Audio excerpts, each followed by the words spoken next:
Hello Senior 6 students of Holy Cross Lakeview. Welcome to the online teaching. Good afternoon students. Today we are going to look at history paper 1, African nationalism, and my name is Ngobi Hesketh Clinton, your teacher of African nationalism. Our topic today is the Katanga secession. I hope this is not the first time for you to hear about secessions. In this case, today we want to deal with Katanga secession, and we want to start with a definition of the term or word a secession. A secession is a movement or a tendency of breaking away from the central government with an aim of establishing an independent government. It was a common phenomenon in Africa in the period after independence, that is in bracket post-independent period, and this was due to the weakness of the central governments and its injustices in handling regional affairs. For this case, when Congo got independence on 30th June 1960, there broke a conflict between the central government and one of the regions in Congo, which is Katanga. So, Congo/Zaire became independent on 30th June 1960, and in the same year, on 11th July 1960, of course, Moise Tshombe, the governor of Katanga province, declared the independence of its. Therefore, we want to look at the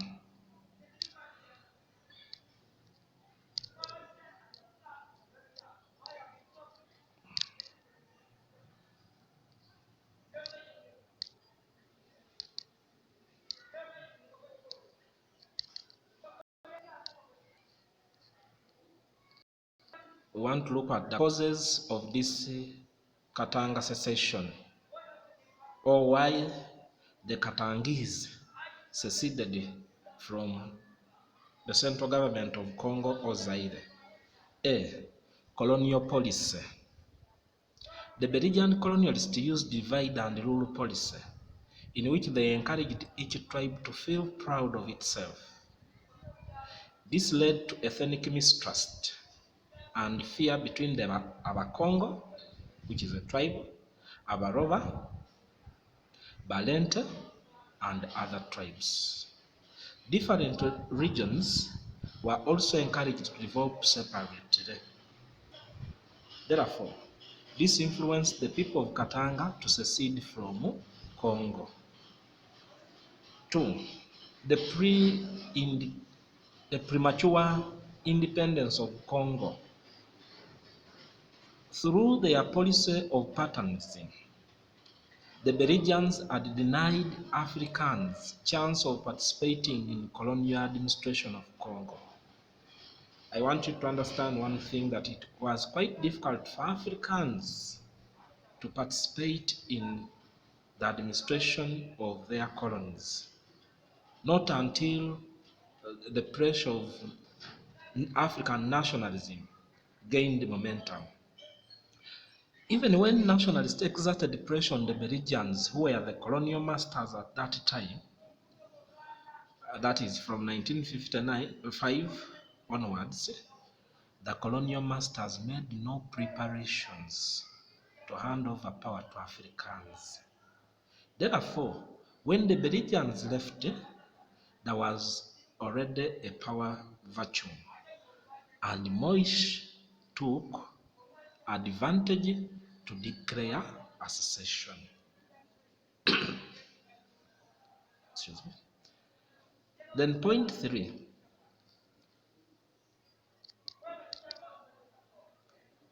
Lack of Pan-African spirit. I don't think any of you will doubt or has doubt about Pan-Africanism, We handled that in senior 5. Lack of Pan-African spirit. Belgians had cut off the Congolese from the mainstream ideas or ideals of Pan-Africanism. So the Congolese could not understand the real need for unity. The political parties that they formed were on tribal basis, an evidence of lack of unity. Take example, or for instance, the Abakongo for the Abako for the Bakongo, Konakati for the various tribes of Katanga, and hence it became easy for Moishombi to declare a secession. The next point,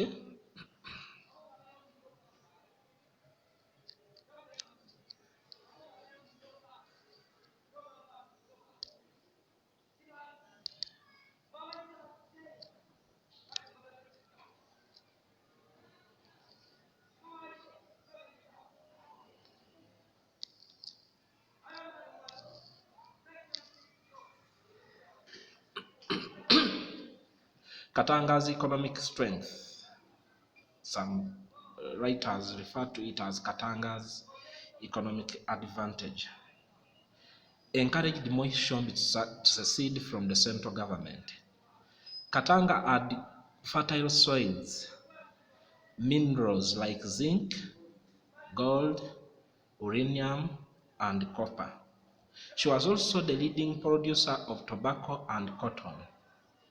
She contributed 60% of the gross domestic policy. It would have been product instead of policy. Take note of that word, gross domestic product, typing error, GDP of Congo. To achieve this was to declare a secession. So the other point is the weakness of the central government. In the start of this discussion, I told that a secession was a result of the weakness of the central government that gave birth or resulted into a conflict that would lead to a secession. That when the central government was weak, those who felt would be in control of an independent government or would rise to power as new leaders, it was easy for them. So President Joseph Kasavubu and his Prime Minister Patrice Lumumba conflicted over power. Patrice Lumumba was a socialist. In other words, he was a believer in the leftist ideology or East, while Kasavubu was a capitalist, one who believed in Western ideology.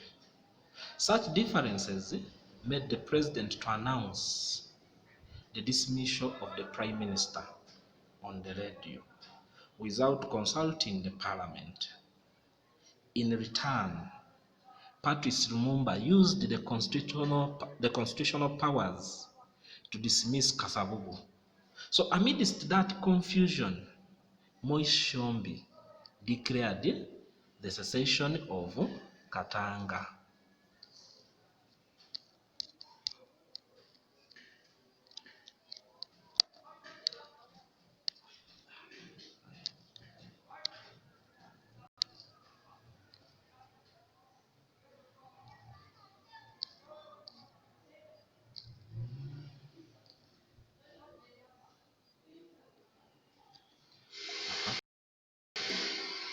Then the other point, the mutiny of Force Republique. This was a combined force of the Belgians and Africans. In other words, it was the army that was administered in Congo at that time, but it was a mixture. African soldiers in the Force Republic faced discrimination, paid low wages, and poorly accommodated, meaning their counterparts, the Belgians, were at a better advantage. Most annoying was the arrogance of the commander, General Jensen. He did not allow the proposal of forced republic. In other words, the reforms that were spearheaded by Africans within the force were not accepted. He didn't allow the promotion of Africans to the rank of commissioners, instead demoted them. This annoyed the Congolese soldiers, who mutinied on 5th July 1960 and killed many Belgians. Amidst this confusion that followed, Moise Tshombe declared a secession for Katanga. The influence of white settlers. Of course, you must understand that there were many white settlers in Congo, and these were Belgians. So many Belgian settlers had huge and profitable business in Katanga. However, when nationalists' demand raised, they groomed the Moise Tshombe, whom they wanted to take over the presidency of Congo and protect their interests. In other words, at this level, the Belgians now danced with the Katangese because they knew the Katangese would give them what we call a protection or safe haven in case of a violent demonstration chasing them out of Katanga, and thus declared a secession. Then the influence of the sorry, I think we have looked at that.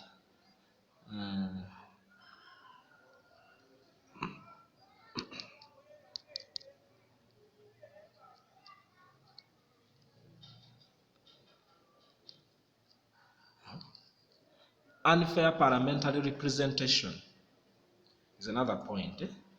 Katanga was the richest province with the majority of elites in Congo. It's sad that a province that had the richest minerals, a province that had highly trained or educated nationals, was disadvantageous when it came to representation. It was granted only 4 seats in parliament. The Katanga people complained that this was unfair, but the central government took no steps or action. Even Katanga's demand for ministerial posts of defense and interior were rejected.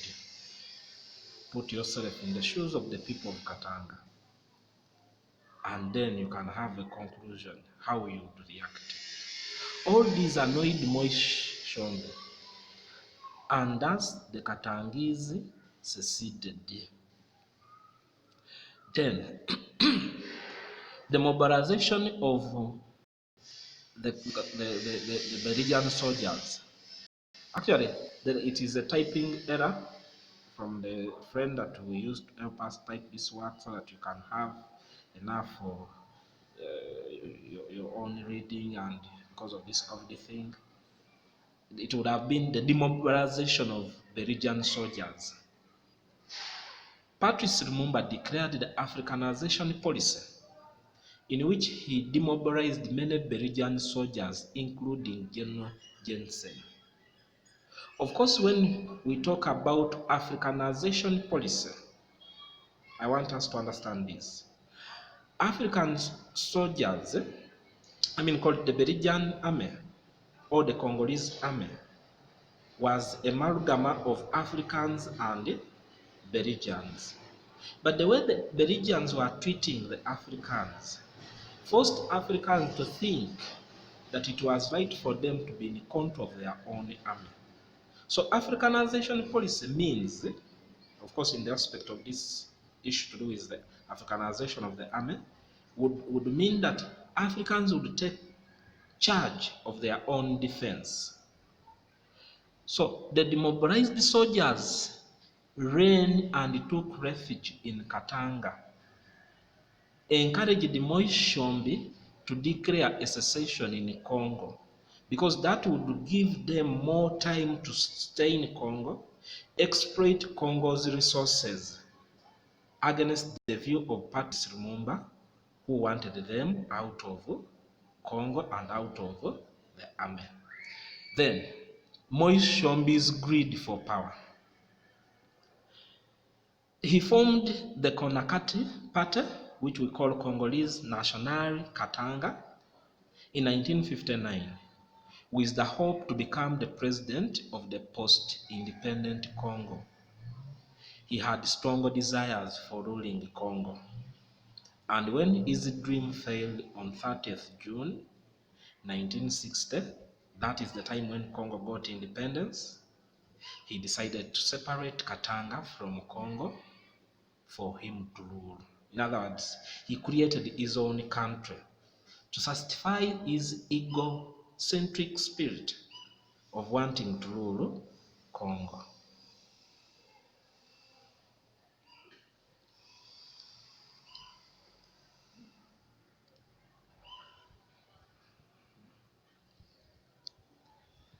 Then the Belgian military support to Moise Tshombi.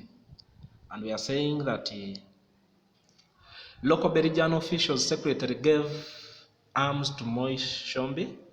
They even secretly supplied arms to Tshombi. They even called for protection troops from Belgium, whom were secretly flown in, and this gave the courage to Moise Tshombi to proceed with his secessionist policies or advance. Then the weakness of the 1960 Brussels Constitution. In other words, this constitution was made in Brussels, the capital of Belgium. There was a debate in Congo whether to establish a federal or a unitary government. During the 1960 July Brussels Conference, no firm step was taken, and the matter was left pending for post-independent government to decide. And of course, it is against that background that Moise had to declare a secession. They didn't have a constitution to guide them. Is it federal or unitary? The rumors of secessions in Kasia and Kivu provinces. The Kasia, Kivu, and Baluba had plans of secession, and of course these are provinces within Congo. Now, however, even before they did so, the Belgians spread rumors that the Abako, Kasia, Baluba had seceded to create an impression, first of all, in the central government that a secession is okay. Then also to create panic in the central government. And so Moise would go on with his secession attempts or secession dream, so that Katanga becomes an independent state from the mainstream government of Congo or Congo country. The influence of secessions in Asia. After India's independence in 1947, the Muslims in Pakistan seceded from India and formed their own state or country, and this inspired Moise Tshombi to secede from Congo.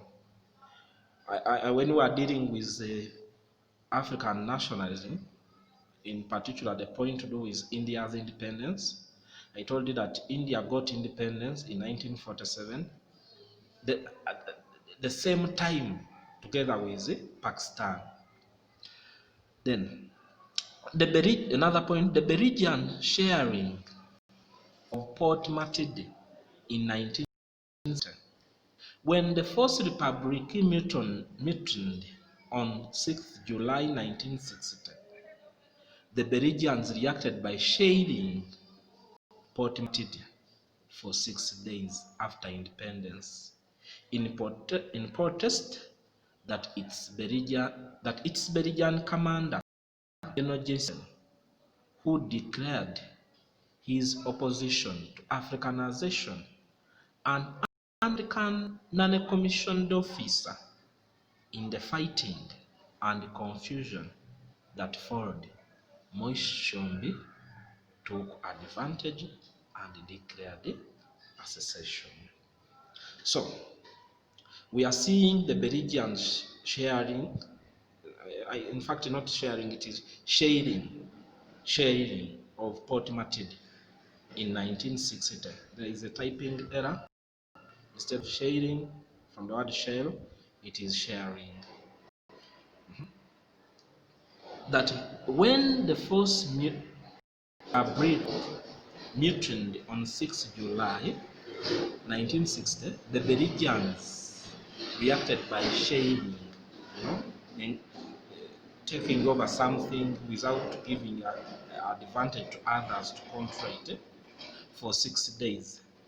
After independence, in protest, that its Belgian General Commander General Jensen, who declared his opposition to Africanization, and an African non-commissioned officer, in the fighting and confusion that followed, Moise took advantage and declared secession.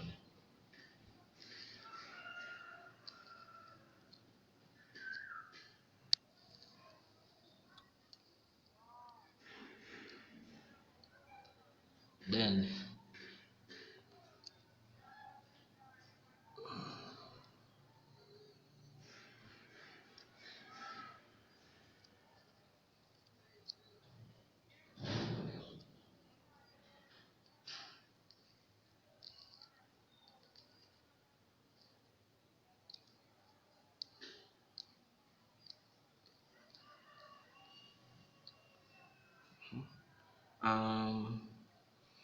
I think the third last is the double standards of the UN, United Nations.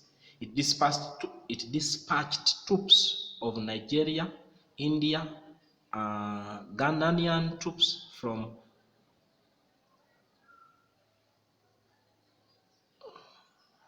my God, this is a typing error. It dispatched troops of Nigeria, India, and Ghanaian troops, and stopped them from attacking Moise Tshombe. The excuse given was the UN principle of non-interference in the affairs of the other countries. The UN troops patrolled the whole Congo, apart from Katanga, where they were meant to operate. Now, when you look at this, you have dispatched troops to go and take control or protection of the area. That is now Congo. That was almost, Katanga, that was almost seceding. But when these troops reached Congo, they didn't go to Katanga. They patrolled the entire Congo with the exception of Katanga. You can realize that there was a problem. Probably the UN was in support of the secession. Then the double standards of African states, whereby some African countries like Tunisia, the Sudan, among others, sympathized with Moise Tshombe, while countries like Ghana and Egypt supported Lumumba's unitary government.